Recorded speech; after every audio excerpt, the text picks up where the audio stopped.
Et ce que mon passé me dit, aujourd'hui là, il n'y a pas de poisson dans la mer. Nous avons travaillé toute la nuit, on n'a rien pris. Mais sur ta parole, je jette le filet. Alléluia.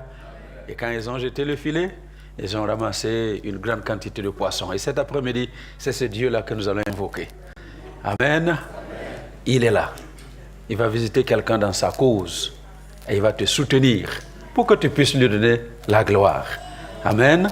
Alors nous allons confesser notre foi dans ce Dieu et entendre la parole de Dieu. Merci, équipe de louanges. Nous confessons ensemble. Je crois en Dieu, le Père Tout-Puissant, Créateur du ciel et de la terre. Je crois en Jésus-Christ, son Fils unique, notre Seigneur, qui a été conçu du Saint-Esprit et qui est né de la Vierge Marie. Il a souffert sous Ponce Pilate, il a été crucifié, il est mort, il a été enseveli, il est descendu au séjour des morts. Le troisième jour, il est ressuscité des morts, il est monté au ciel, il s'est assis à la droite de Dieu, le Père Tout-Puissant, et il viendra de là pour juger les vivants et les morts. Je crois au Saint-Esprit, je crois en la Sainte Église universelle, la communion des saints, la rémission des péchés, la résurrection du corps et la vie éternelle. Amen. Amen. Voilà, je vous invite à prendre place et je vous invite à lire avec moi cet après-midi dans le livre de Josué. C'est bizarre, mais Annie a prêché sur Josué ce matin. Et voilà, c'est le livre vers lequel le Seigneur me conduit aussi dans Josué chapitre 5. Josué chapitre 5, les versets 13 à 15. Josué 5, versets 13 à 15. C'est pour nous renforcer dans notre compréhension cet après-midi qu'il y a un Seigneur qui s'appelle Jéhovah et qui a le dernier mot. Josué 5, versets 13 à 15. Vous êtes assis, mais je vous inviterai à vous lever pour que nous puissions le lire ensemble à haute voix. Qu'est-ce qui est écrit? Comme Josué était près de Jéricho, il leva les yeux et regarda. Voici, un homme se tenait devant lui, son épée nue dans la main. Il alla vers lui et lui dit, « Es-tu de nôtres ou de nos ennemis ?» Il répondit, « Non, mais je suis le chef de l'armée de l'Éternel, et j'arrive maintenant. » Josué tomba, visage contre terre, se prosterna et lui dit, « Qu'est-ce que mon Seigneur dit à son serviteur ?» Et le chef de l'armée de l'Éternel dit à Josué, « Ôte tes souliers de tes pieds, car le lieu sur lequel tu te tiens est saint. » Et Josué fit ainsi. Amen. Seigneur, ceci est ta parole, et nous savons que si tu n'inspires pas le prédicateur, il ne peut rien comprendre de cette parole pour transmettre à ton peuple. Et si tu ne disposes le cœur de ton peuple, eh bien le prédicateur prêche en vain. C'est pourquoi cet après-midi, je prie qu'il y ait une onction spéciale sur le prédicateur que je suis. Que ta parole sorte avec fluidité. Que ta parole sorte avec sa puissance et son autorité. Qu'elle brise le roc qui se trouve dans le cœur de certaines personnes. Et qu'elle soit comme cette épée à deux tranchants qui va diviser entre la chair et le sang, jointure et moelle. Cette parole qui va nous permettre de saisir les choses et l'esprit. Seigneur, que ta parole soit comme le feu qui va dévorer tout ce qui n'est pas en ordre dans nos vies. Et je prie que la même onction repose sur tous ceux qui entendent le son de ma voix cet après-midi, que ce soit ceux qui sont dans la salle ou les internautes, quel que soit l'endroit dans le monde où vous vous trouvez, que l'onction de l'Esprit repose sur vous et vous ouvre l'intelligence pour comprendre ce que Dieu veut vous enseigner aujourd'hui et que vous soyez de ceux qui entendent la parole, qui l'appliquent pour voir la vie de chacun changer au nom de Jésus. Amen. Alléluia. Alors voilà, avant de vous asseoir, dites simplement à votre voisin, l'Éternel des armées est de ton côté. Amen. Dis à l'autre voisin, l'Éternel des armées est de ton côté. Amen. Alors je vous invite à prendre place. Et de cela que nous allons parler cet après-midi, l'Éternel des armées qui est aux côtés des enfants de Dieu. Alléluia. Moi, je suis un soldat de formation. Amen. Et si j'étais dans mon pays, je serais général aussi aujourd'hui. Mais général des hommes. Hein? Mais l'Éternel des armées, il est de notre côté. Alors, cet après-midi donc, j'aimerais voir ensemble comment, et surtout quoi faire pour que l'Éternel des armées soit de notre côté. Parce que même dans la vie, vous savez que ce n'est pas tout le monde que vous pouvez avoir de votre côté. N'est-ce pas? C'est pour cela que vous avez des amis proches, vous avez des amis intimes, vous avez une foule de gens derrière vous, mais de tous ceux qui sont derrière vous, il y a peut-être quelques personnes qui sont de votre côté. Ce sont ces gens qui vont se tenir avec vous quand vous êtes dans la joie, mais qui se tiendront avec vous quand vous êtes dans la peine, dans la douleur. Ce sont ces gens qui ne vous laisseront pas tomber quand tout le monde vous laisse tomber. Ce sont ces gens qui sont prêts à aller avec vous sur le champ de bataille et mourir avec vous s'il le faut.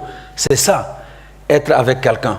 Et pour que vous ayez une personne qui ait une telle attitude à votre égard, certainement qu'il y a des choses à faire, n'est-ce pas? Hein? Pourquoi tout le monde n'est pas de votre côté? Parce que vous ne faites pas la même chose avec tout le monde. Alléluia. Alors, qu'est-ce que nous devons faire si nous voulons que l'Éternel des armées, celui dont nous venons de parler, eh bien, soit de notre côté? Amen. Première chose à faire. Je me retrouve toujours avec 7 choses. 7 points. Alors, le premier point que je vous laisse cet après-midi, c'est l'importance de nous souvenir de notre passé. Et ce matin, si vous n'étiez pas là, prenez le CD que Annie nous a donné comme prédication. C'était excellent. Et vous allez pouvoir vous en servir pour aller de l'avant. Maman, Florence, are you translating for mom? Ah, elle comprend. Ok. Petit. All right. If you want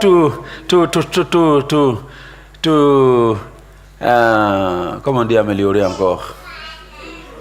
To improve your French. If you want to improve your French, you better hear it in French. Ok?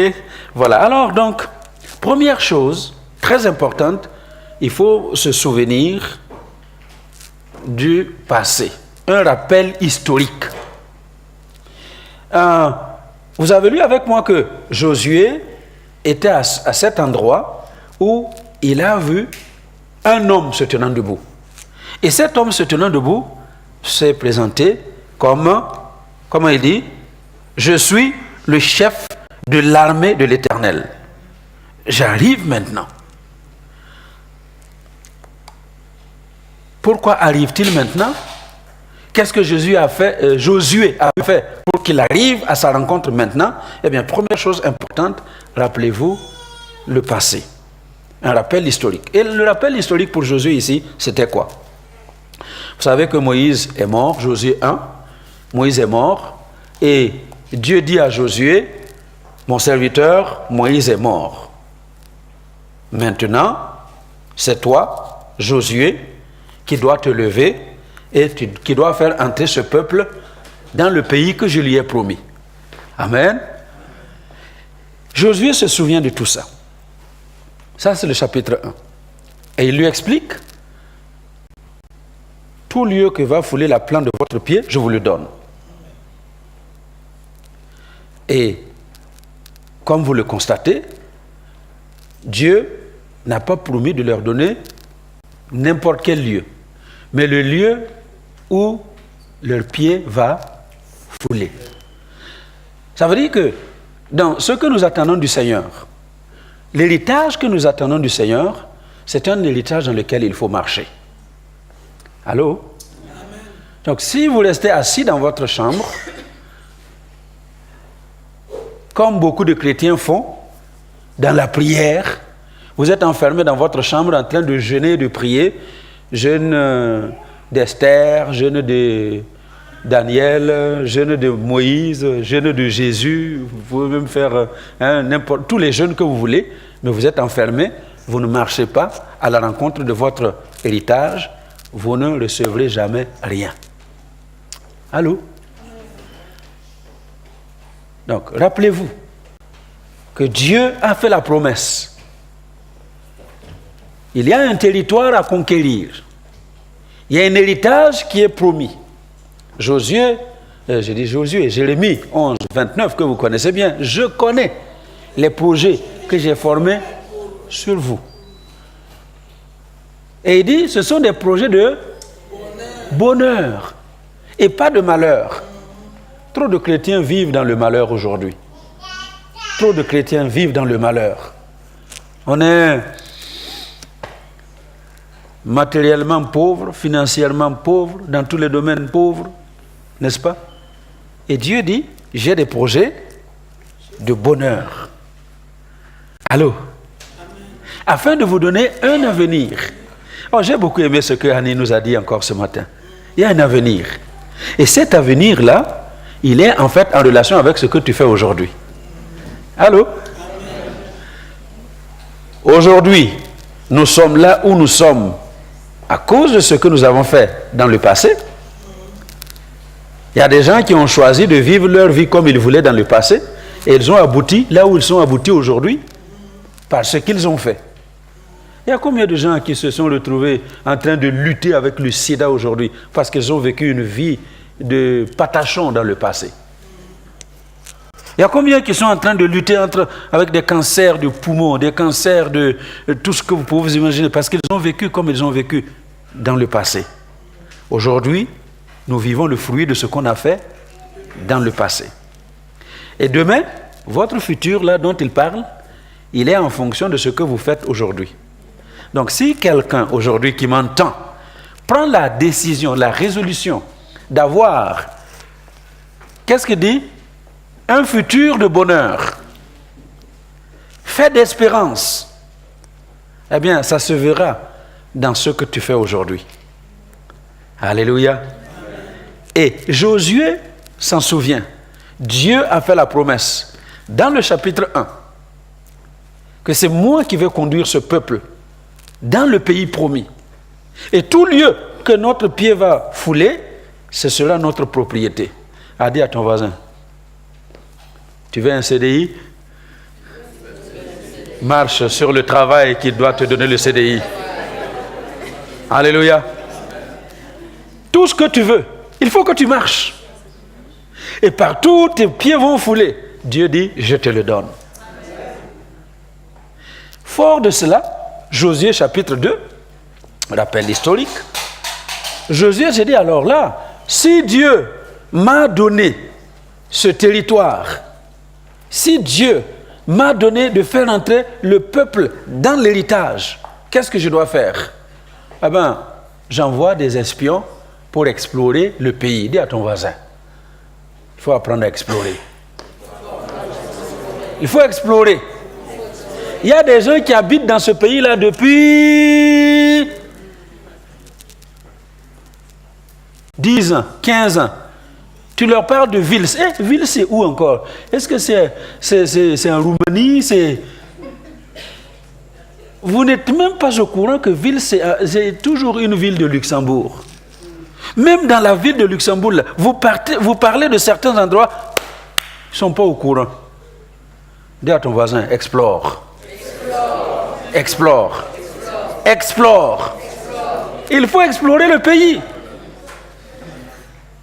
Surtout nous là, les Africains, on est toujours enfermés dans notre petite bulle. Poulet pondu, poisson, madessou, hein? Moussa, comment ton repas là que tu prépares? Samoussa. Toujours enfermés dans nos histoires là, et on ne sort pas du tout de cette bulle. Il dit, il faut sortir. Il envoie pour explorer. Et c'est important que nous comprenions l'importance d'explorer. Ne restez plus assis, sortez, explorez le pays. Aujourd'hui, en ce moment-là, les jeunes gens sont en train de jouer au foot. Au stade, à Cessanges. Oh pasteur, comment c'est possible que tu acceptes qu'on aille jouer au foot pendant qu'il y a les autres qui ont le culte? On explore. Allô? On explore. Parce que là, ils vont rencontrer des gens qui n'auraient jamais pu rencontrer ici à l'église. Allô? Ils vont se frotter à des gens qui ne viendraient pas à l'église. Et je prie qu'ils prennent la coupe là cette année. Pas demander d'où vous venez, nous, on vient de El Shaddai. Alléluia. Et à 18h, la chorale va chanter. Et les gens qui ne viendraient pas à l'église, l'église va entendre Jésus est Seigneur. Oh, Jésus est Seigneur. Jésus, les seigneurs de cette nation. Est-ce que vous m'entendez? Explore. Donc, dans Josué 2, eh bien, il envoie pour faire l'exploration du pays. Et les espions sont partis et ils sont revenus rendre compte à Josué disant « Ah, c'est un bon pays. » Dis à ton voisin, le pays dans lequel tu es. C'est un bon pays. C'est un bon pays. Dieu ne nous envoie jamais dans des lieux arides. Même si c'était aride, ça deviendra florissant à cause de notre présence. Les lieux désertiques refleurissent. Pourvu seulement que tu y ailles avec le mandat de Dieu.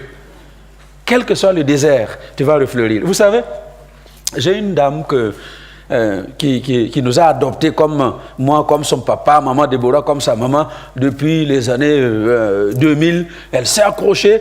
Et puis, vous voyez, vous savez quoi? Elle est statisticienne dans un des pays d'Europe. Et quand elle arrive dans le département de statistique, on lui a confié tout ce que personne ne voulait. Elle est spécialiste, au milieu des spécialistes, tout ce que personne ne voulait, on lui a donné ça. Et bien évidemment, les autres se moquaient. Oh, regarde ce que tu as eu comme paquet. Elle a commencé à travailler. Vous savez quoi? C'est une dizaine d'années aujourd'hui. 10 ans après, ce que personne ne voulait est devenu le département le plus sollicité du pays. Les télés sont derrière elle, les radios sont derrière elle, les journaux sont derrière elle. C'est arrivé jusqu'au niveau européen. Et c'est elle qui représente ce pays-là au niveau européen. Résultat, ces derniers temps, on lui a retiré ce mandat et on a confié à quelqu'un qui a la bonne couleur. Et on lui a confié ce que personne ne veut. Maintenant, c'est les statistiques des forêts. Avant, personne ne voulait les statistiques de la viande, des denrées.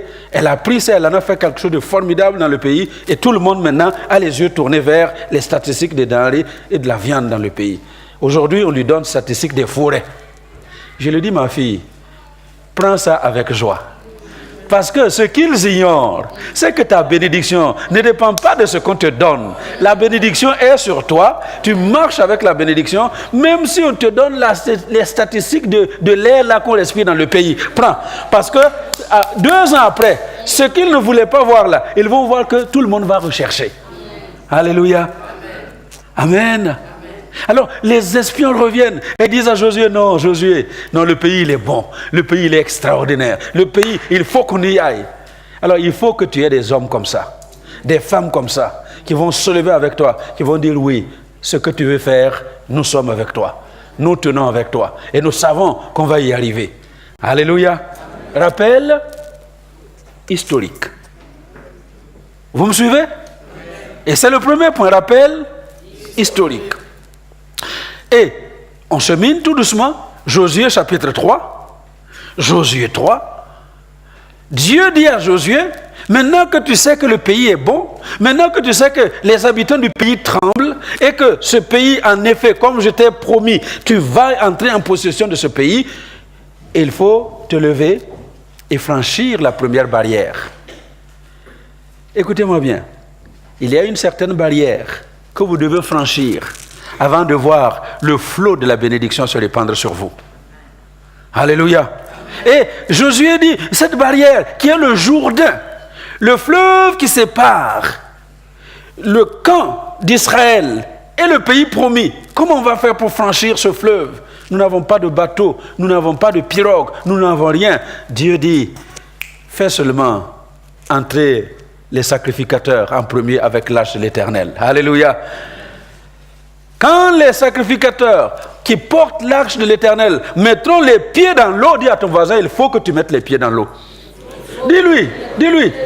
Papa, Charles, dis-lui. Tu dois mettre les pieds dans l'eau. Il faut mettre les pieds dans l'eau. Mettre les pieds dans l'eau, ça veut dire quoi? Ça veut dire qu'il ne faut pas rester là attendant que la chose arrive. Il faut que toi-même tu y ailles et que tu démarres. Tu vois les choses claires, tu ne vois rien, ce n'est pas un problème. Dieu a parlé, je vais sur la parole de Dieu. Alléluia. Et c'est exactement ce que Annie nous a dit ce matin. Pierre est sorti de la pirogue, de la barque dans laquelle il y avait les autres disciples et Jésus qui marche à la rencontre de ses disciples. Pierre, avec son expérience de pêcheur, il est l'expert dans l'eau. Il connaît l'eau. Et il sait que l'eau, personne ne peut marcher sur l'eau. Lui, il n'a jamais essayé parce qu'il sait que chaque fois qu'on essaye, tu coules. Mais il dit à Jésus, si c'est toi, ordonne que je vienne. Et en effet, Jésus dit, viens. Alléluia. Et il se lève et il met un pas. Waouh!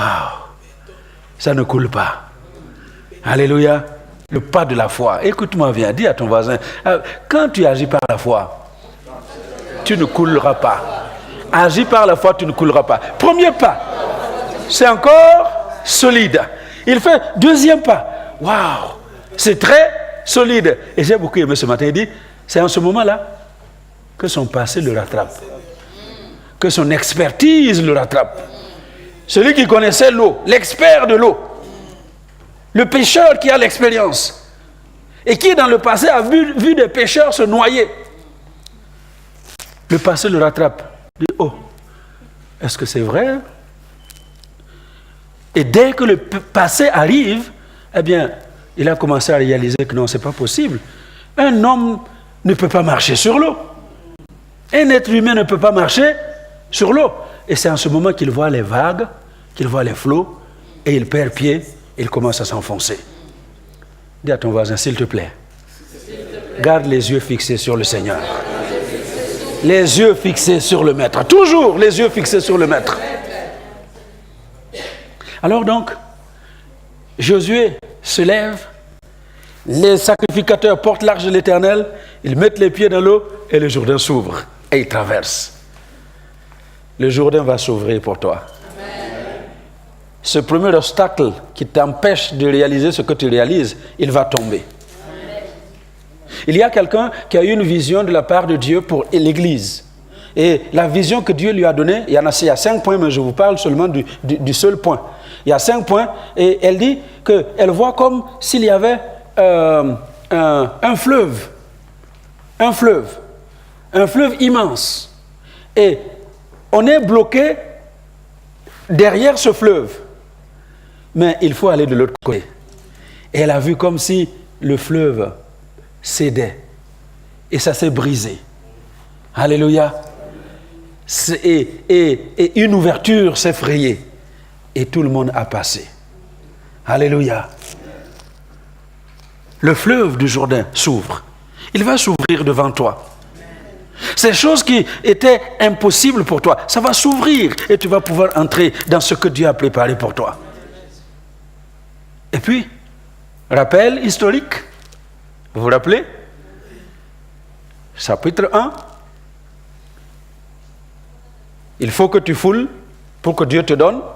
Chapitre 2, tu explores pour comprendre que ce que Dieu promet, ce ne sont pas des histoires, c'est la réalité, ça va arriver. Chapitre 3, le premier obstacle infranchissable, il est franchi. Il arrive au chapitre 4 où Dieu dit, il faut un monument de souvenir. Il faut dresser un monument de souvenir. Le Jourdain dans lequel vous avez marché, prenez des pierres, une pierre pour chaque tribu, et dressez-moi un monument de souvenir, en sorte que quand les enfants vous demanderont qu'est-ce qui s'est passé en cet endroit, vous direz, aidez-moi à conjuguer bien. Hein, vous diriez. Hein? Vous diriez. Ah, je parle encore français. Vous diriez à vos enfants, le Seigneur notre Dieu a frayé un chemin dans le Jourdain et nous avons traversé à sec. Écoutez-moi bien. il faut apprendre à vous souvenir de ce que Dieu a fait dans votre vie. Et ça, c'est un sérieux problème pour la plupart des enfants de Dieu. Allô? Quand vous entendez certains parler, c'est comme si Dieu n'avait jamais rien fait dans leur vie. La petite chose devant laquelle tu te trouves aujourd'hui efface tout ce que Dieu a fait dans ta vie. Ça efface tout. Tu viens de perdre ton travail et ça y est. Où est Dieu? Dieu m'a abandonné. Si c'est comme ça, suivre Dieu, ben moi je ne le veux plus. Et tu oublies que tu as quel âge? Demande à ton voisin, tu as quel âge? Est-ce qu'il vous a répondu? Non? Tu as quel âge? Vous connaissez l'âge de votre voisin, n'est-ce pas? Hein? Mais vous oubliez que pendant toutes ces années,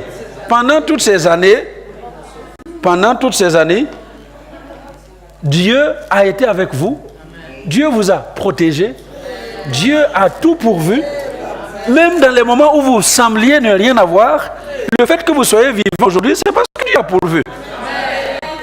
Il y a certains qui ont quitté l'Afrique, qui ont traversé la Libye, qui ont traversé les eaux, qui ont traversé l'Espagne, qui ont traversé l'Italie, Lampedusa et tout ça. Vous connaissez ces histoires.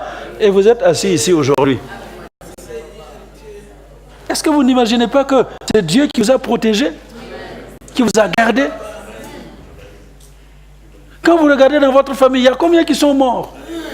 Quand vous regardez parmi vos promotionnaires, il y en a combien qui sont encore vivants aujourd'hui?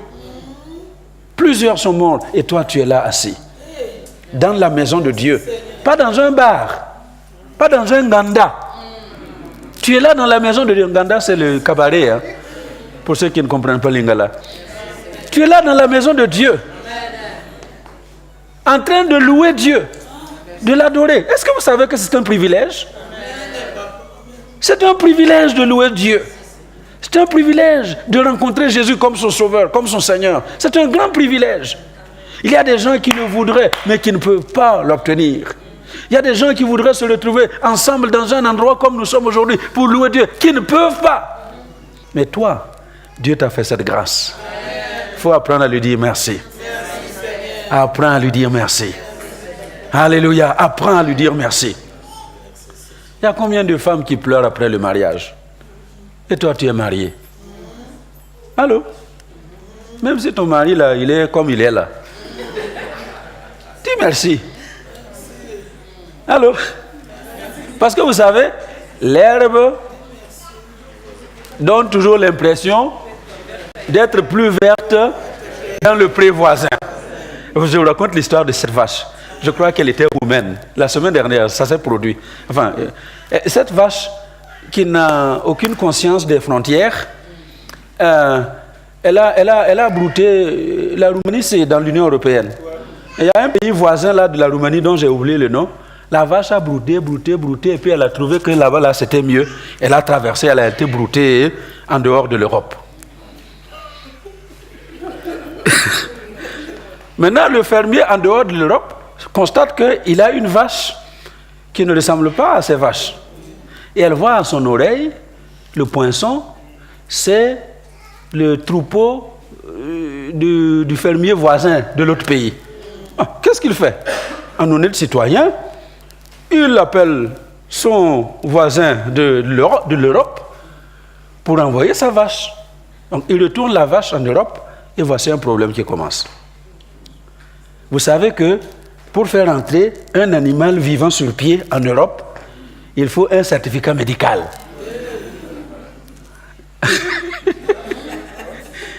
Et elle était sortie de l'Europe, maintenant elle retourne en Europe. Non, on va la battre.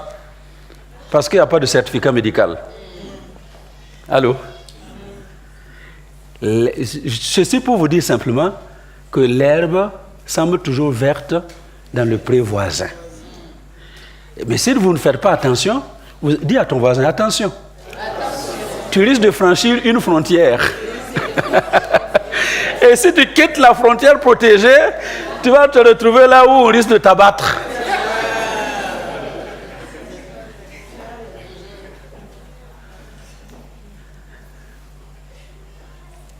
Pourquoi je vous raconte tout ça?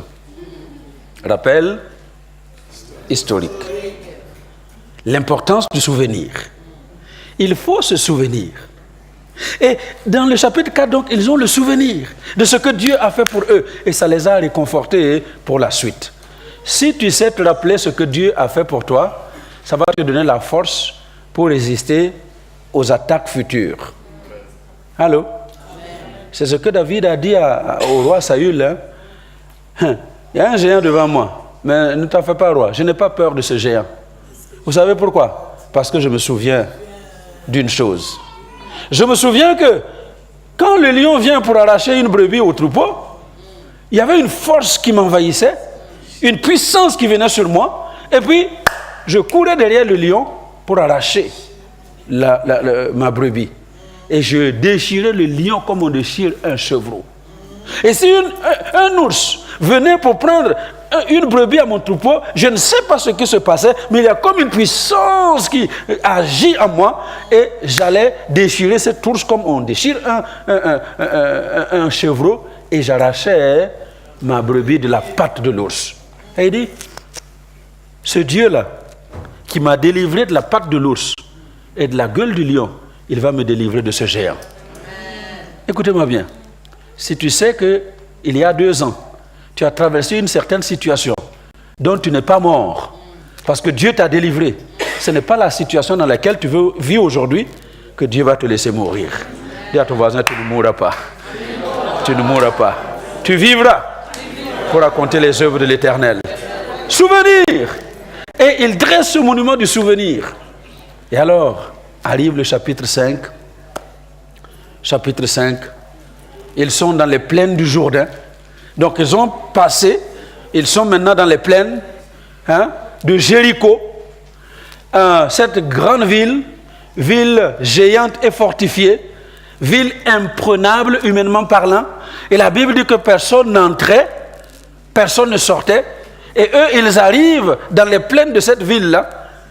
Et c'était impossible d'accéder à l'autre côté de l'héritage sans prendre Jéricho.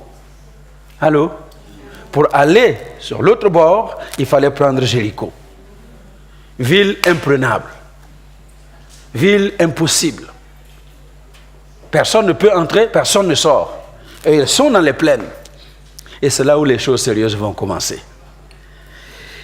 Dieu dit à Josué, début du chapitre 5, ce peuple-là, qui est sorti du désert, ce sont les enfants de ceux qui sont sortis de l'Égypte. Allô? Les enfants et les petits-enfants de ceux qui sont sortis de l'Égypte.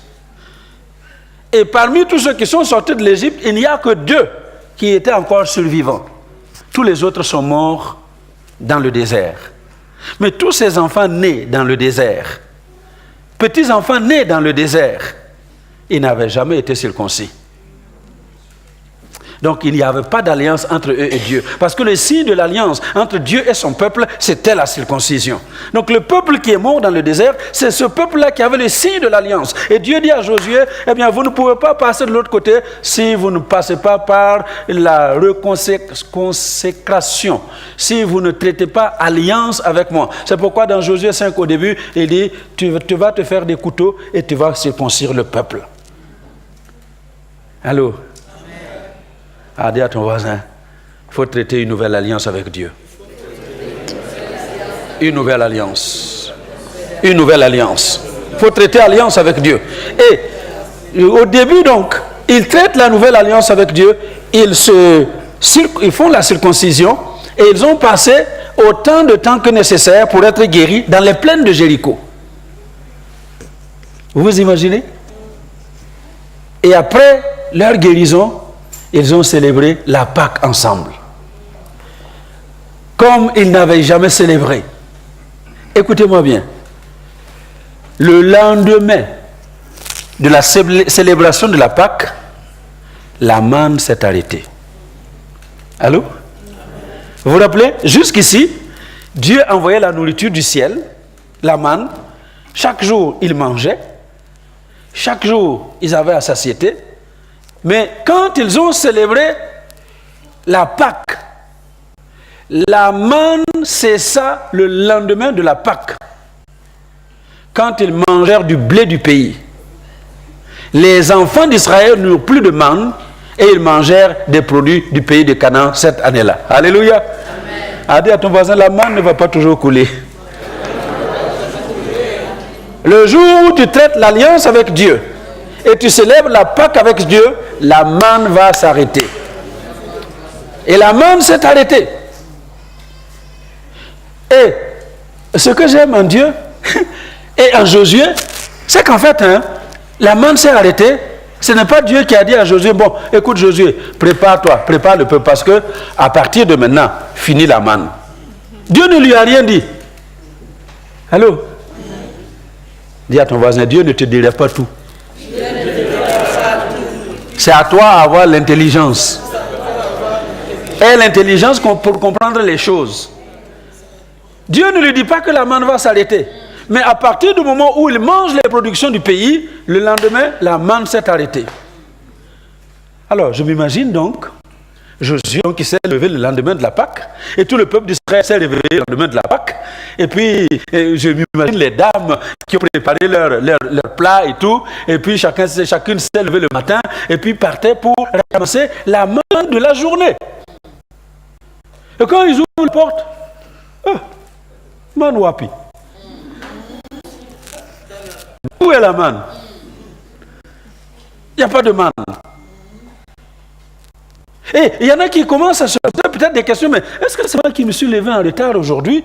Est-ce que l'histoire là est tombée quand j'étais encore couché? Qu'est-ce qui s'est passé? Et on va voir la voisine. Est-ce que toi tu as eu... Non, moi aussi j'ai pas eu la manne. De bouche, on commence à se poser des questions. Il n'y a plus de manne.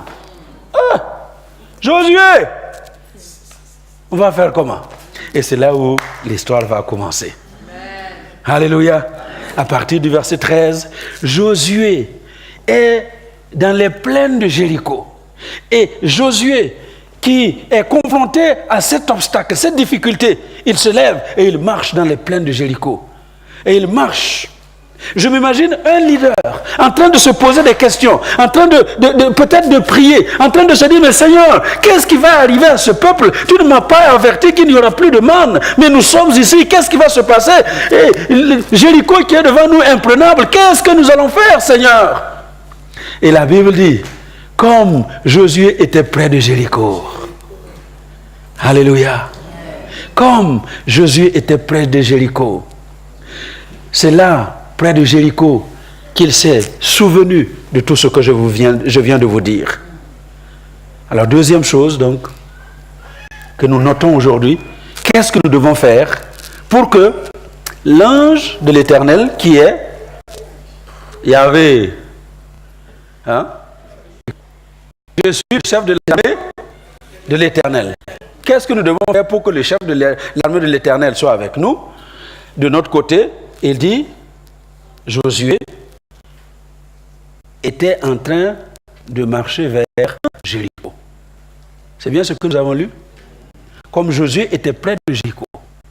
C'est là où la deuxième chose à faire, c'est de vous approcher de ce qui vous semble être une difficulté. Allô? Vous m'avez compris? Il ne faut pas rester assis, il faut agir et constamment aller vers ce qui semble être une difficulté. Parce que Jéricho, c'était la difficulté pour Josué. Jéricho, comme je l'ai décrit tout à l'heure, c'était une ville imprenable, une ville que personne n'osait affronter, parce qu'elle était fortifiée, les murs élevés. Et les historiens disent que sur les murs de Jéricho, il était possible de faire circuler 2 chars. Vous imaginez? Donc c'est vraiment, c'est une autoroute. Les murs étaient comme une autoroute, large, épais, imprenable. Alors, malgré cela, Josué est en train de marcher vers Jéricho. Et il était près de Jéricho. Et j'aimerais dire à quelqu'un aujourd'hui, ce qui semble être imprenable pour toi, ne reste pas de l'autre côté pensant que c'est imprenable. Vas-y. Allô? Amen. Marche près de cette difficulté. Amen. Affronte cette difficulté. En d'autres mots, c'est ce que cela veut dire. Affronte la difficulté. Alléluia. Amen. Oh, comme ce jeune homme qui avait trouvé cette jolie fille, une fille très belle. comme une étoile. Elle brillait comme une étoile. Et il me dit, mais pasteur, comment je n'ose même pas aller la regarder. J'ai dit, mais pourquoi? Mais elle est trop jolie. Je vais commencer par quoi? J'ai dit, mais qu'est-ce que tu as à perdre? Vas-y, mon garçon. Vas-y, parle-lui les yeux dans les yeux. Et il a peur. Effectivement, il lui parle les yeux dans les yeux. Et qu'est-ce qu'elle dit? Non. Tu ne m'intéresses pas. Et je lui dis, mais ce n'est pas un problème. C'est tout ce que tu risquais. Qu'elle dise oui ou qu'elle dise non. Hein? Alléluia. Est-ce que vous m'entendez? Et puis, la fille vient me voir et dit, mais pasteur, tu t'imagines? Celui-là, il vient me proposer. Hein? Non, ce n'est pas mon genre. Ce n'est pas mon genre, pasteur. Non, je ne peux pas dire non. Je ne peux pas dire oui. Non, ce n'est pas mon genre. Et je lui dis, ma fille, même si tu ne veux pas dire oui, ne lui dis pas non sèchement. Voilà, prends le temps de la prière. Elle dit, ok, pasteur, je vais prier. Et puis, elle a commencé à prier. 6 mois, 8 mois, 1 an sont passés. Et puis, au bout de l'année, elle revient dire, mais pasteur, je ne comprends pas. On dirait que je commence à l'aimer.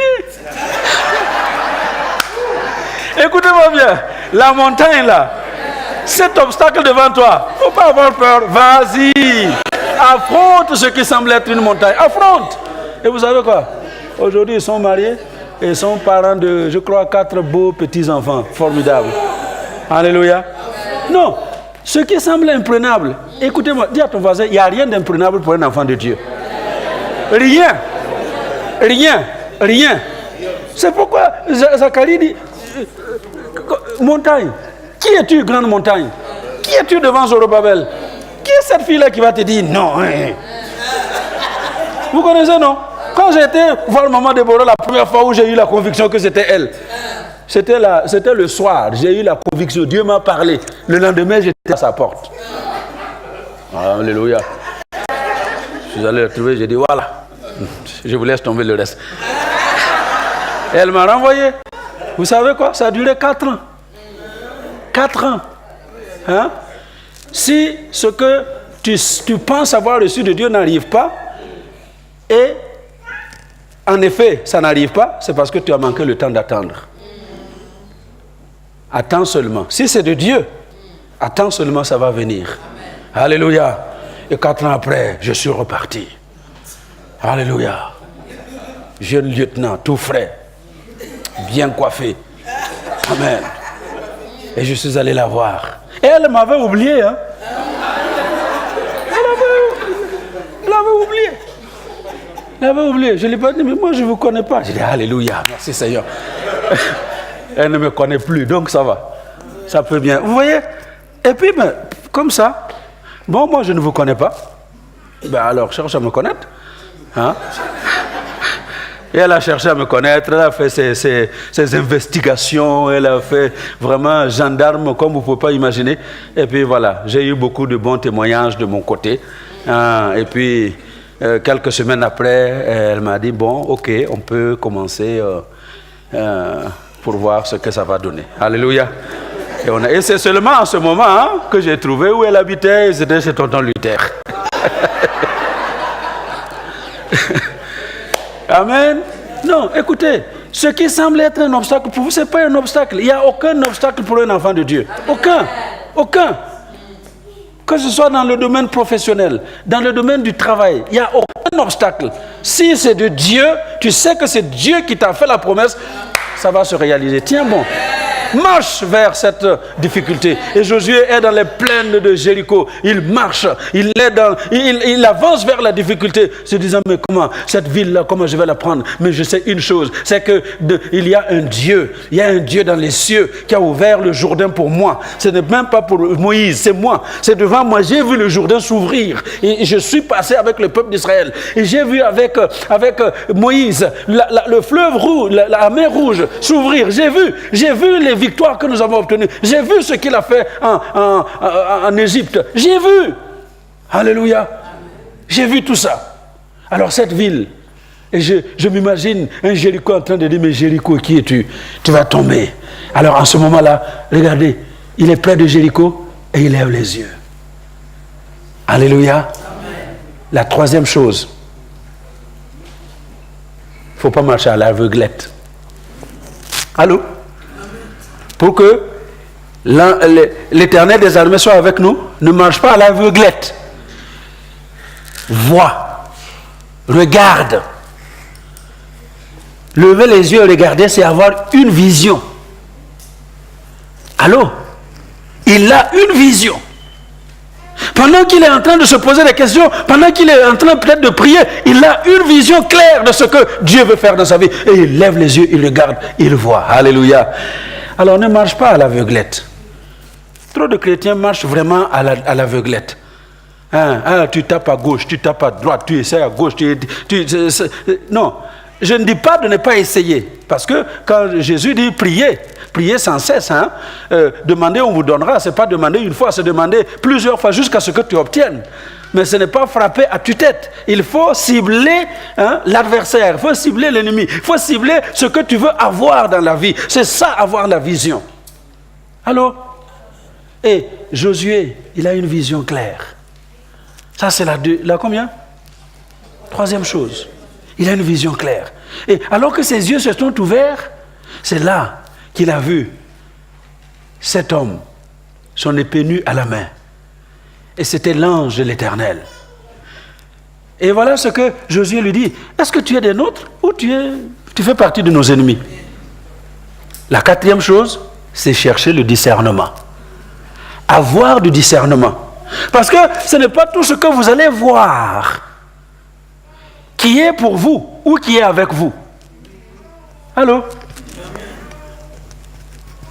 Vous pouvez voir des choses, mais qui ne sont pas pour vous. Vous pouvez rencontrer des gens, mais qui ne sont pas pour vous. Il faut avoir du discernement. Et Josué demande justement à cet homme, est-ce que tu es avec nous ou est-ce que tu es contre nous? Et c'est là qu'il dit, je ne suis ni l'un ni l'autre. C'est ça qu'il a dit. Il dit non. Est-ce que tu es pour nous? Est-ce que tu es avec nous? Non. Je ne suis ni l'un ni l'autre. Mais alors qu'est-ce que tu es? Il dit, je suis le chef de l'armée de l'Éternel. Je suis le chef de l'armée de l'Éternel. Yahweh Sabaoth. L'Éternel des armées. Je suis le chef de ces armées. Et je viens maintenant. Alléluia. Waouh. Et c'est là que Josué réalise, waouh, je ne suis pas en face de n'importe qui. Je ne suis pas en face de n'importe qui. Je suis devant le Dieu qui a des armées. Et il dit, je suis le chef de l'Éternel. C'est le Dieu éternel et qui a des armées. Est-ce que vous m'entendez?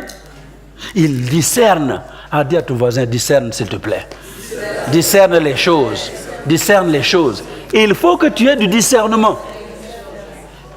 Ne fonce pas sur tout ce qui t'arrive. N'accepte pas tout ce qui t'arrive. Ne reçois pas tout ce qui t'arrive. Proverbe dit, telle voie peut paraître à un homme, mais son issue, c'est la mort. Et les Français disent que tout ce qui brille, ce n'est pas de l'or. Combien de gens ont vu ce qui brille et qui ont pensé que c'était de l'or, et quand ils ont touché du feu, mais tu as déjà mis les doigts, tu te retrouves avec les doigts brûlés. Allô? Aie du discernement.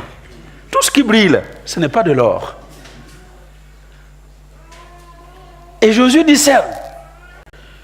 Et quand il discerne, je suis à combien de choses maintenant? Alors, rappelez-moi.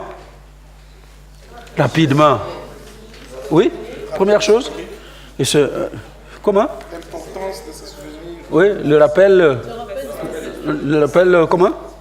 Historique. Rappelez ce que Dieu a fait dans l'histoire pour vous. Deuxièmement, faut vous approcher de ce qui est la difficulté pour vous. Troisièmement, avoir une vision claire de ce que Dieu va faire pour vous. Alléluia. Et puis quatrièmement, Chercher à discerner. Il faut discerner, il faut discerner. Et quand il discerne, il constate que non, je ne suis pas en face d'un homme. Je suis dans la présence de l'envoyé de l'Éternel. L'Éternel des armées. Alléluia. Et la cinquième chose qu'il fait, il se prosterne. Et se prosterner, c'est un signe d'humilité. Donc la cinquième chose, c'est montrer de l'humilité. Nous voulons que l'Éternel des armées soit de notre côté, et il faut de l'humilité. Josué se prosterne. Trop de chrétiens sont tellement fiers d'eux-mêmes, même surtout les pasteurs, nous là, les serviteurs de Dieu. Je me parle à moi-même et je parle aux autres pasteurs, si vous êtes pasteur en train de m'écouter par internet ou je ne sais pas quoi. On est souvent trop fiers. Ah oui, venez chez moi, je n'ai pas besoin de trop parler, et puis vous voyez, Dieu va vous rencontrer. Ouais. Venez chez moi. Chez nous. Miracle assuré. Et puis vous, les chrétiens, là. Vous aussi, vous dites, miracle, miracle. Vous courez à gauche, vous courez à droite, il y a miracle. Comme délivrance assurée. Aucun démon ne tient devant nous. Et puis vous aussi, vous courez, je pars avec mes démons. Tu vas aller attraper de nouveaux démons plus forts que ceux avec qui tu es parti. Alors, manque d'humilité. Ce manque d'humilité se voit dans la vie des pasteurs, des serviteurs de Dieu. Il n'y a personne qui accepte de se soumettre à personne. Chacun veut être son propre patron. C'est pour ça que vous voyez les églises là, à gauche, à droite, c'est assemblée de je ne sais pas quoi, église de je ne sais pas qui. Comme j'ai dit ce matin, quelqu'un vient avec 2 versets dans la poche. 2 versets. Tout ce qu'il sait là, écoutez-les prêcher. C'est 2 versets. Jean 3,16. Et deuxièmement, ne touchez pas à mes oins. 2 choses. Tous les messages là, ça tourne autour de ça. Et toi, tu veux parler, moi je suis loin de l'Éternel. Mon ami, arrête cette histoire. Ça va t'amener en enfer pour rien. L'humilité. Que Dieu nous aide à nous prosterner dans sa présence. Et à nous soumettre les uns aux autres. Regardez l'église pentecôtiste. Il y a combien de dénominations? L'église de Pentecôte, là, il y a combien de dénominations? C'est par milliers. Par milliers. Regardez au Luxembourg ici. Il y a combien de petites églises, des églisettes? Comme quelqu'un dit dans notre langue de l'autre côté, des ligablos. Chacun vient, il ouvre son petit ligablo. Mais écoutez, et c'est comme ça que les gens parfois me demandent, mais tu n'as pas d'église au Burkina Faso? Je dis, mais pourquoi? Qu'est-ce que je vais aller faire? Ouvrir une église au Burkina Faso? Allô? Nous avons des grandes églises. Moi-même, je viens d'une église locale. Je vais aller dire, non, moi je ouvre mon église, comme ça c'est Bishop Adama Oueloro. So what? Mais tu es parti combien de fois au Congo? Pourquoi tu n'établis pas une église au Congo? Pourquoi? J'ai des amis qui ont des églises là-bas. Si je parle, je travaille pour eux. C'est pour le royaume de Dieu. Pourquoi je vais aller forcément chercher à ouvrir une église? Parce que chacun veut dire, oui, moi j'ai 680 églises, et vous allez ici, vous allez voir mon église. 0. L'humilité. Nous voulons que l'Éternel des armées soit pour nous, il faut être humble. Être humble. Et Josué, il s'oublie littéralement. Il oublie que c'est lui que... C'est pas quelqu'un qui a fait. Il n'a pas fait de campagne pour devenir le remplaçant de Josué. Il ne lui a pas fait un coup d'État. Comme les Vous connaissez, dans les églises. Vous nommez quelqu'un juste petit prédicateur là. Il fait des mains et des pieds pour prendre ta place. Calife à la place du calife. Ça ne marche pas. Non. Josué n'a fait aucune campagne. Il était calme dans son coin, en train de servir Moïse, laver les mains de Moïse, le soutenir, et puis Dieu dit, c'est lui là que tu dois prendre à ta place. Il oublie tout ça, il se prosterne. Humilité. 6e chose qu'il fait, il adore. Il se prosterne et il adore. L'humilité sans l'adoration ne sert à rien et ne nous amènera nulle part. L'humilité, c'est dans le but d'adorer le seul qui est capable de nous sortir de nos angoisses et de nous faire entrer dans l'héritage qu'il a préparé. Il se prosterne et il adore. Exactement comme les mages. Vous voyez, ces mages-là, dans Matthieu 2, qui sont venus pour voir le roi des Juifs qui venait de naître. Quand ils ont vu Jésus, ils se sont prosternés et ils ont adoré. Alors que le Seigneur nous aide. Adorer notre Dieu. En esprit et en vérité. Ce n'est pas avec des chants et des danses, mais en esprit et en vérité. Si notre adoration en esprit et en vérité s'accompagne de chants et de danses, tant mieux. Mais ce qui est important, c'est adorer Dieu en esprit et en vérité. Et Josué adore Dieu. Alléluia. Il adore Dieu. J'avais dit combien? Alors, et vous savez ce qu'il a fait pour terminer? Quand il adore Dieu, écoutez, quand nous entrons dans la présence de Dieu, les choses se font par étapes. Vous avez remarqué? Donc, il constate que c'est Dieu, il s'humilie, il adore, et c'est Dieu qui prend la relève. Dieu lui dit, Josué, ôte tes souliers de tes pieds. Parce que le lieu sur lequel tu te tiens, c'est un lieu saint. Et ça, c'est la 7e chose. Marcher dans la sainteté. Marcher dans la sanctification. On ne peut pas adorer Dieu avec les mains sales. On ne peut pas adorer Dieu avec les pieds sales. Nous devons marcher dans la sanctification. Même si les choses que nous voyons autour de nous n'ont rien à voir avec ce que Dieu exige, nous devons être différents. Dis à ton voisin, tu dois être différent. Tu dois faire la différence. Oui, nous pouvons faire la différence. Est-ce que vous m'entendez? Nous pouvons faire la différence. Oui, nous pouvons nous marier et rester mariés jusqu'à ce que la mort nous sépare. Même si aujourd'hui, ce qui se passe, c'est vous essayez, si ça ne marche pas, chacun part de son côté.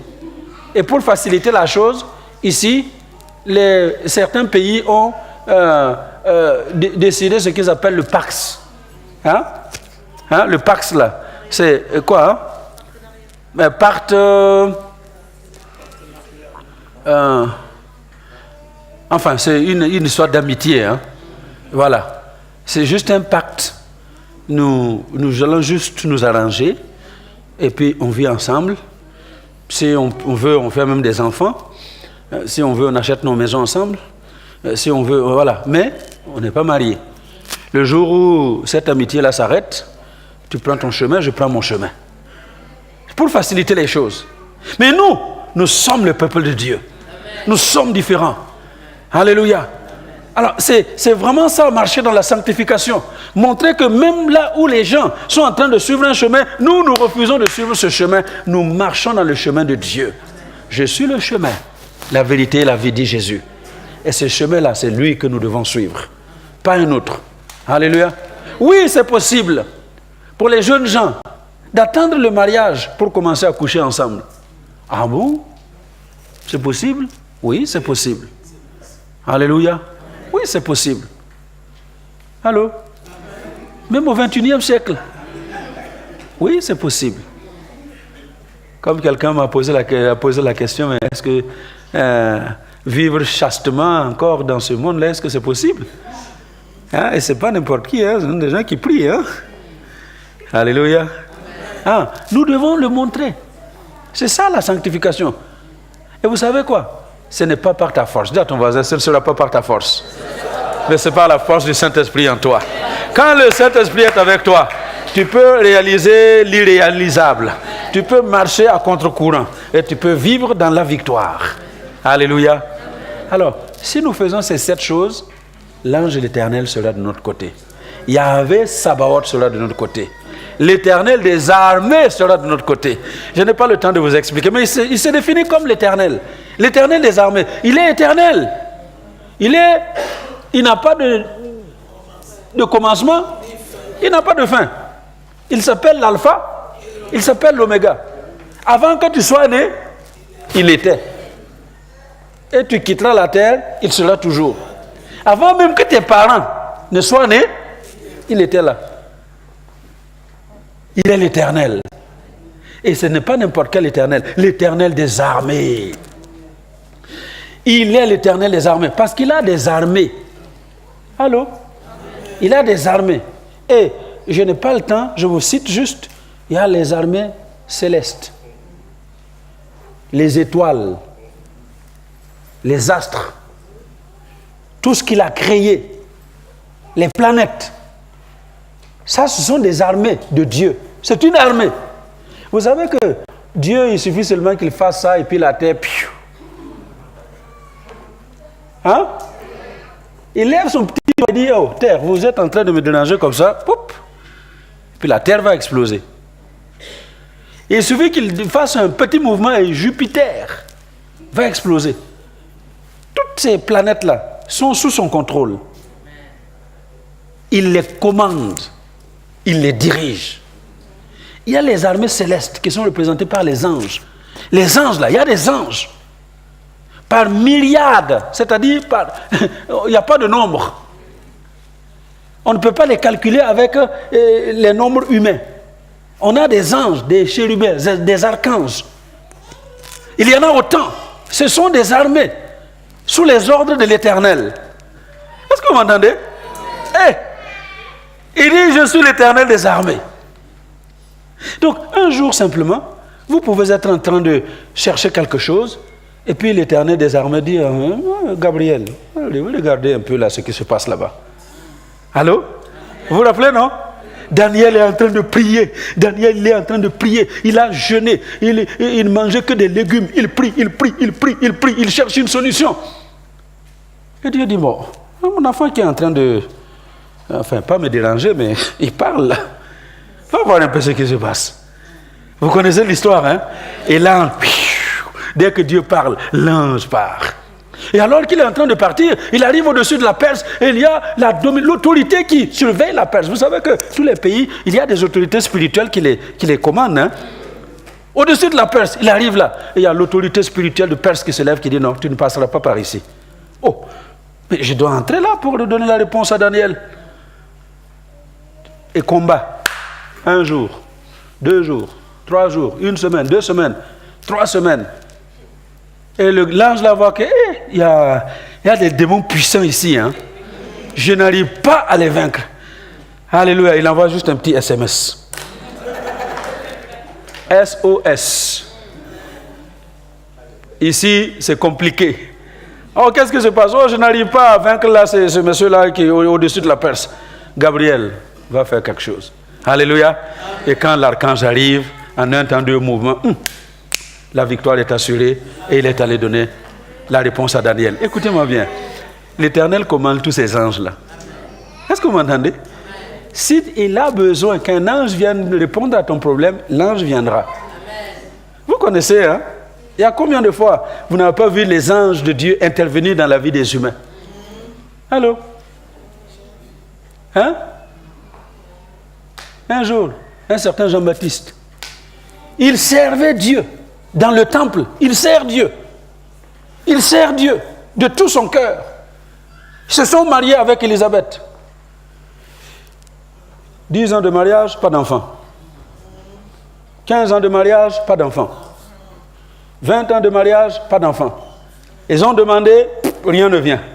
Et Jean-Baptiste dit, c'est pas un problème. Qu'est-ce que je dis? Zacharie. Zacharie, c'est pas un problème. C'est pas ce qui va m'empêcher de servir. Écoutez, dis à ton voisin, il ne faut pas qu'un petit problème là vienne t'empêcher de servir Dieu. Un petit problème. Hein? Avoir des enfants, c'est un petit problème pour Dieu.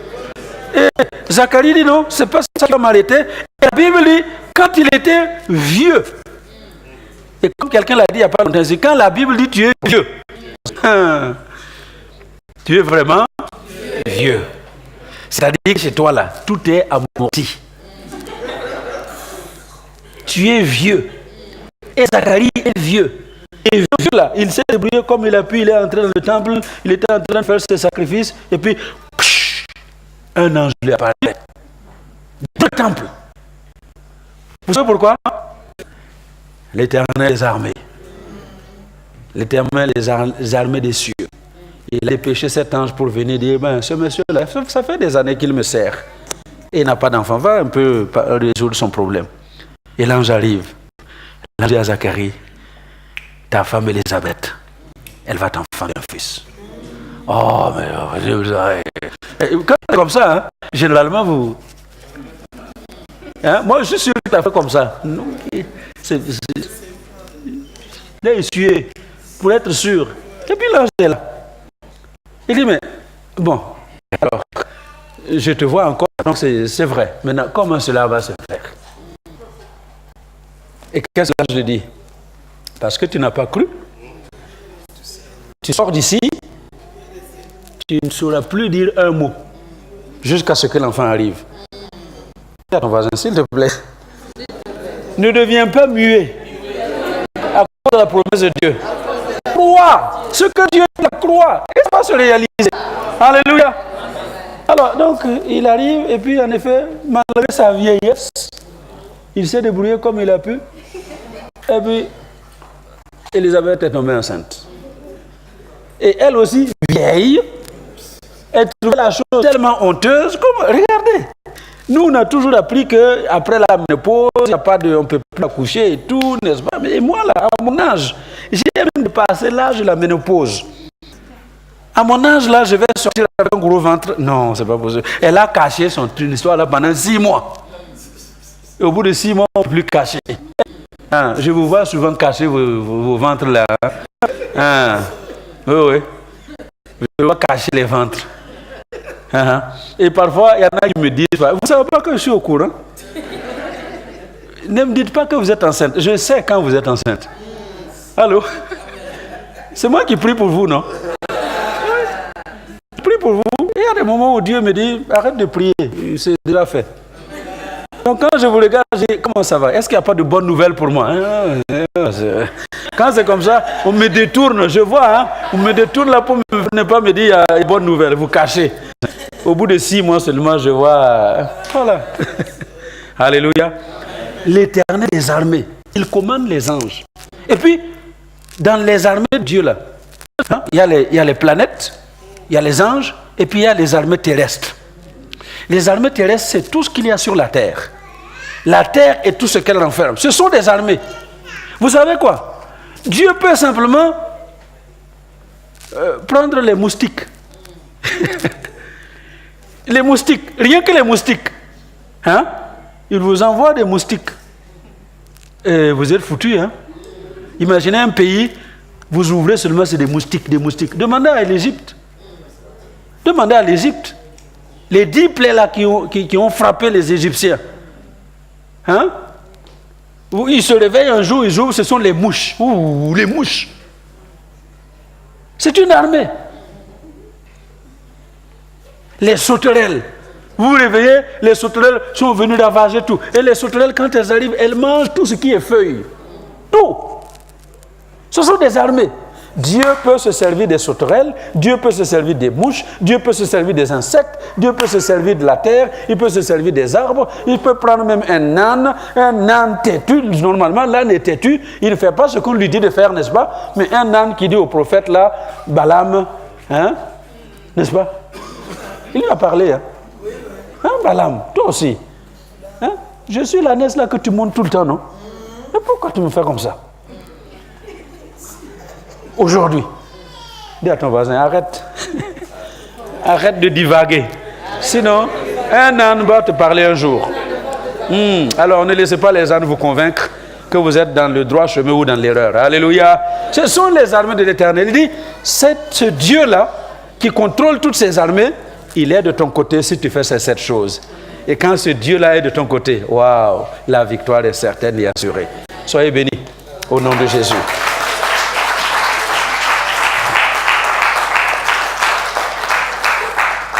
Je vous invite à vous lever.